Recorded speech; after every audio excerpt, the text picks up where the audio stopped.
विरोध आपकी समाज की ओर से की जा रही थी।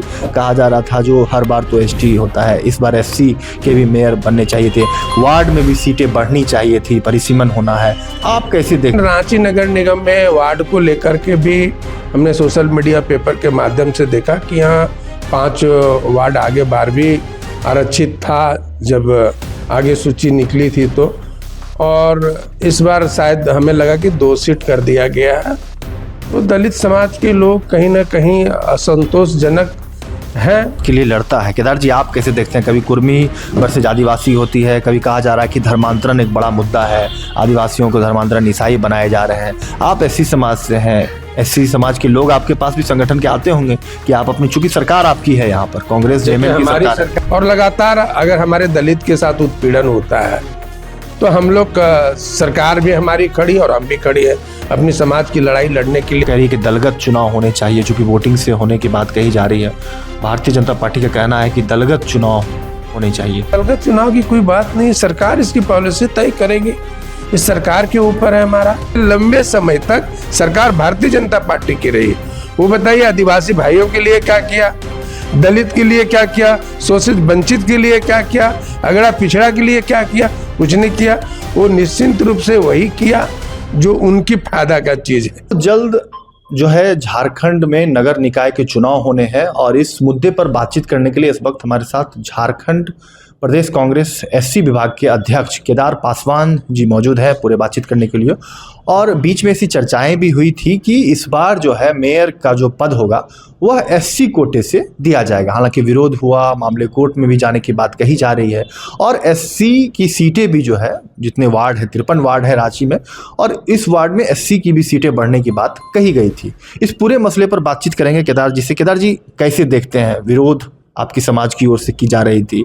कहा जा रहा था जो हर बार तो एसटी होता है, इस बार एससी के भी मेयर बनने चाहिए थे, वार्ड में भी सीटें बढ़नी चाहिए थी, परिसीमन होना है।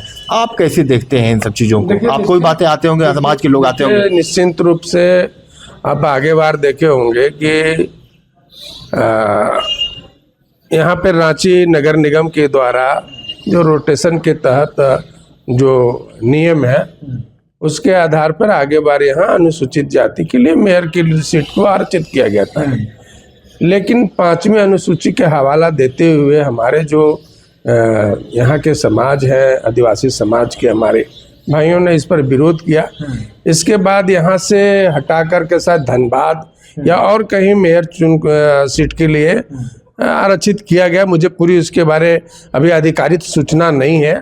और लेकिन रांची नगर निगम में वार्ड को लेकर के भी हमने सोशल मीडिया पेपर के माध्यम से देखा कि यहाँ 5 वार्ड आगे बार भी आरक्षित था जब आगे सूची निकली थी तो, और इस बार शायद हमें लगा कि 2 सीट कर दिया गया है। तो दलित समाज के लोग कहीं ना कहीं असंतोषजनक हैं और इस पे हम लोग पहल कर रहे हैं।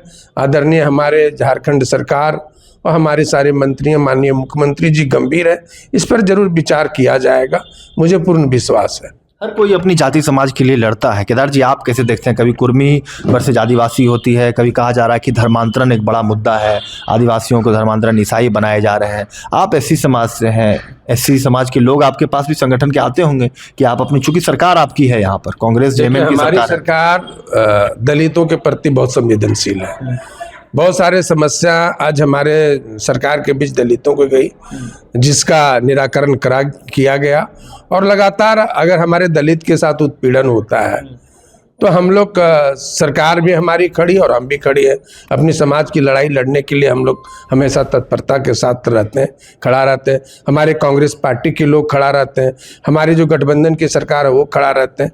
और आज झारखंड में दलितों की बहुत अच्छी सरकार के तरफ से पहल की जा रही है।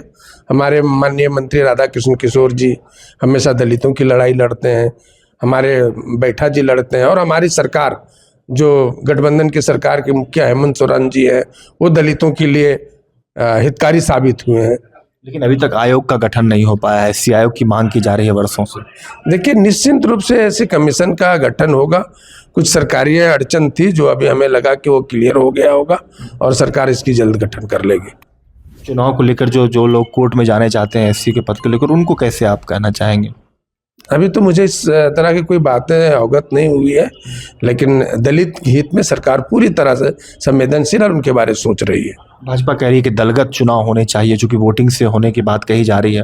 भारतीय जनता पार्टी का कहना है कि दलगत चुनाव होने चाहिए। आप लोग कैसे देखते हैं? नगर निगम में दलगत चुनाव की कोई बात नहीं, सरकार इसकी पॉलिसी तय करेगी। इस सरकार के ऊपर है हमारा।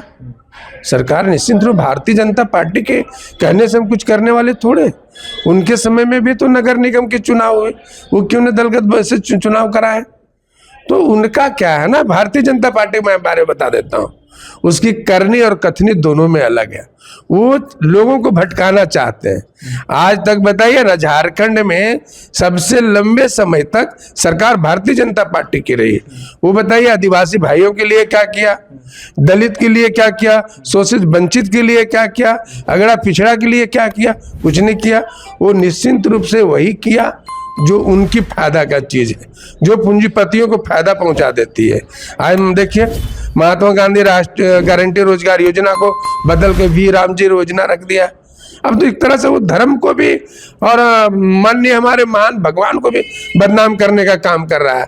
अब उनका भी चिट्ठा पुर्जा सब फेंका जाएगा रोड पे। तो ये भारतीय जनता पार्टी के करनी और कथनी दोनों में काफी अंतर है। कल देर रात नोटिफिकेशन जारी कर दी गई पेशा कानून को लेकर। पूर्व में नेता प्रतिपक्ष जो है वो भी एससी के ही नेता है, अमर बावरी, उन्होंने कई सारे आरोप लगाए हैं कि अब जो है मुंबई वालों को बालू बेचा जाएगा, ये कोई हक अधिकार जो है, कई चीजों को नजरअंदाज किया गया, कई त्रुटियां जो है निकाली गई है उस नोटिफिकेशन से। देखिए, अमर बावरी जी भारतीय जनता पार्टी में विधायक रहे, प्रतिपक्ष के नेता भी रहे, मंत्री भी रहे, लेकिन एक बार उनको दलित की समस्या समझ में नहीं आई। आप देखे होंगे चंदन कियारी में दलितों को चापाकल से पानी लेने के लिए वहां स्वर्ण जाति के लोग मारा पीटा, गांव से हटाने की बात की, जबकि अमर बावरी जी के वो विधानसभा क्षेत्र है, लेकिन उस विधानसभा क्षेत्र में दलितों को रक्षा नहीं कर सकते हैं। आए दिन बाबा साहब का प्रतिमा को खंडित किया जाता है, धनबाद में, कोडरमा में, गिरिडीह में, उनके मुंह से बकार नहीं आती है। तो सब बीजेपी का एजेंट के रूप में काम करता है, आरएसएस के एजेंट के रूप में काम करता है। वो दलित का नेता नहीं हो सकता है, वो आदिवासी का मसीहा नहीं हो सकता है। और जो पेशा कानून का नोटिफिकेशन किया गया, मैं बहुत बहुत धन्यवाद देना चाहूँगा यहाँ के मुखिया हेमंत सोरेन जी को और हमारे गठबंधन की सरकार को, आदरणीय के राजू जो हमारे झारखंड प्रदेश के प्रभारी हैं, केशव माधव कमलेश जी को, हमारे फाइनेंस मिनिस्टर वित्त मंत्री को, हमारे ग्रामीण विकास मंत्री दीपिका पांडे जी को कि बहुत बहुत धन्यवाद, उन्होंने पेशा कानून लाया और यहाँ के जल जंगल जमीन की हक को समझते हुए यहाँ के लोगों को ना अधिकार दिया। इसलिए मैं बहुत बहुत बधाई देना चाहता हूँ। समाज को भी फायदे होंगे, बहुत बहुत फायदा होगा, निश्चित रूप से फायदा होगा। चलिए, ये हमारे साथ बातचीत करने के लिए केदार पासवान, जो कि झारखंड प्रदेश कांग्रेस एससी विभाग के अध्यक्ष हैं, और कई बातों पर जो है, चाहे वो पेशा कानून की बात हो या नगर निकाय चुनाव में मेयर के पद से लेकर आरक्षित जितनी भी सीटें हैं, वार्ड की सीट को लेकर सभी मुद्दों पर अपनी बातों को बताया है। वीडियो अच्छा लगा, ज्यादा